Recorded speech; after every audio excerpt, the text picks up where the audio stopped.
We begin this hour with breaking news from northern Israel, where the death toll has now risen to at least 44 after what appears to have been a stampede at a religious festival. Dozens more have been rushed to area hospitals, with at least 20 reported to be in critical condition. Officials say up to 100,000 mostly ultra-Orthodox Jews had gathered to celebrate the Lag BaOmer holiday on Mount Meron. Those who were there saw this normally festive holiday turn to tragedy. We were standing and waiting for our friends. We were gonna go inside for the dancing and stuff, and all of a sudden we saw paramedics from Madda and whatever running by, like mid CPR on kids, and then one after the other started coming out, ambulances. Then we understood like something's going on here, and we just went to the side as the ambulances were driving in and out, and we waited until we were able to slowly get out. For the very latest, CNN's Hadas Gold is with us now by phone from the scene on Mount Meron. Hadas, bring us up to date. What's the latest?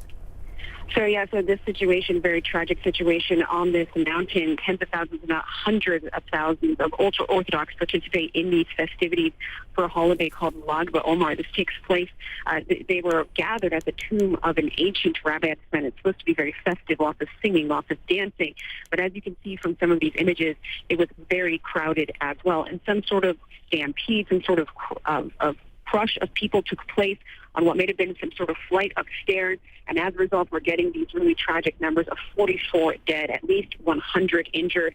Now, we are near the mountain right now, heading towards the tomb, and we are just seeing bus after bus, tour bus after tour bus heading towards the scene, because there are still thousands of people that need to be taken away from this mountain. We are seeing people literally walking along the sides of the highway as they are trying to leave this area, because normally this festival would continue through the night, would continue into today, but they are taking people away from the mountain because of this tragedy.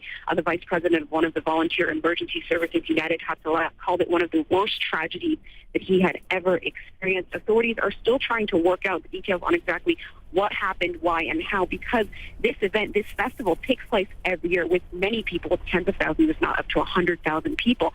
So clearly something different happens here, something changed, and as a result, we are seeing what should have been a celebration turning into a tragedy. So, Hadas, explain the area where this is believed to have all taken place, because it appears to have been a narrow passageway, possibly a stairwell, where suddenly there was just a push of people and a crush of people, and that is where so many people lost their lives. And who's responsible for crowd control at this sort of event?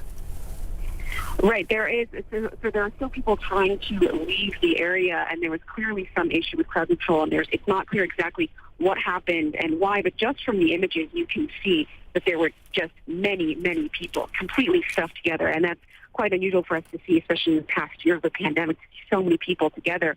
And actually, in the last year, this event did not happen the same way because of coronavirus restrictions, but this year, clearly, it's somewhat of a return to normalcy. Perhaps that caused more people to want to come to the event, to come celebrate, to enjoy, because it's supposed to be for these people, for these ultra-Orthodox, it's supposed to be a very festive holiday, lots of singing and dancing through the evening, lighting of bonfires, but clearly something went wrong. It's still not clear what sparked this stampede, what sparked this chaos, but right now what we are seeing is people trying to leave the mountain, many, many tour buses going by, and we are also seeing on social media calls from families seeking information on their loved ones.